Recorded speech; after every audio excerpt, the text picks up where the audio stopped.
Hey everyone, today I want to tell you about a manga I'm in the middle of reading, and it's called Aria. It's a slice of life sci-fi manga, and one of the things that I really like about this is that while it's still sci-fi and has a lot of interesting sci-fi elements, it's not about some dystopian future or authoritarian government, which is kind of the cliche of the sci-fi manga or any sci-fi story. This one is just a slice of life sci-fi. So you see the characters going about their days, doing errands, hanging out with each other, while existing in this really interesting setting. And that's one of the things that I find really attractive about Aria. It's relaxing, but the setting is really fascinating. Aria tells the story of Akari-chan and her friends who are all undines.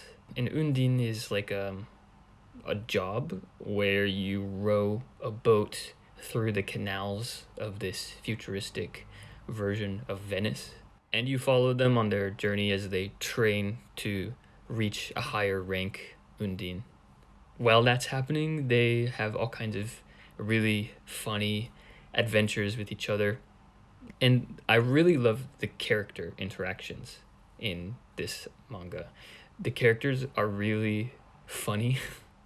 They're not really deep characters. You're not going to find a lot of psychological depth in this manga.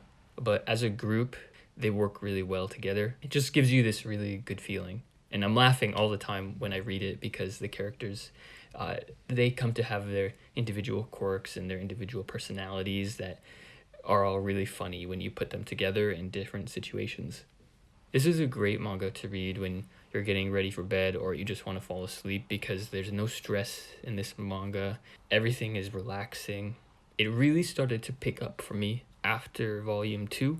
There's like a main series of this manga called Aria, and then there's also like a prequel called AQUA, which I think was written a little bit earlier because the art style is not as good. It starts again with a new title called Aria. And this is a lot better, I think, than the prequel. The art style is better. There are more interesting characters. And the writing in general is a lot funnier. I'm about halfway through the manga right now, and something I've noticed is that there's this concept of authenticity. They're living in Neo-Venezia, which is like a copy of the Italian city of Venice. They copied that city almost exactly and rebuilt it. And they have this conversation about how great life is, but they know it's going to change, right?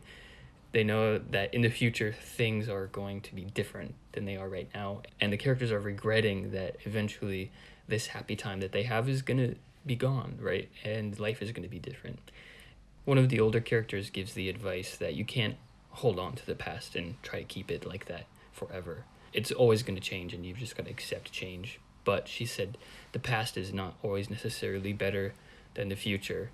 You don't always realize that you're living in a great time, and usually people will look back to the past nostalgically and wish that they still were in that time, failing to recognize that the time they're in now is going to be the time that they wish they were back in the future. So she reminds them to just accept change and not try to recreate the past exactly as it was, because you're never going to get something exactly as it was if you're trying to recreate it or keep something from changing. It's never going to be its truly authentic self. And that's kind of reflected in the city of Neo-Venezia, which is supposed to be an exact copy, and yet it's not an exact copy. They have created something even better if you're willing to accept change and difference and not regret that you didn't create Neo-Venezia in the exactly perfect way that old Venice was. There are other times when they are delivering glass, and the glassmakers tried to revive the old glassmaking art from old Venice, but they say that there was so much knowledge lost, they couldn't do it again in exactly the same way, and they regret that sometimes. And yet, they also were able to create something beautiful anyway and new. There's this idea that authenticity is not always what you need. That's some of the ideas I've had while I'm reading this manga. I'm about halfway through. I'm just reading it little by little at night when I'm trying to fall asleep, and I've got to say, I'm really enjoying it. Do you like this manga? What are your thoughts about it? Let me know down in the comments, and please don't forget to click like and subscribe.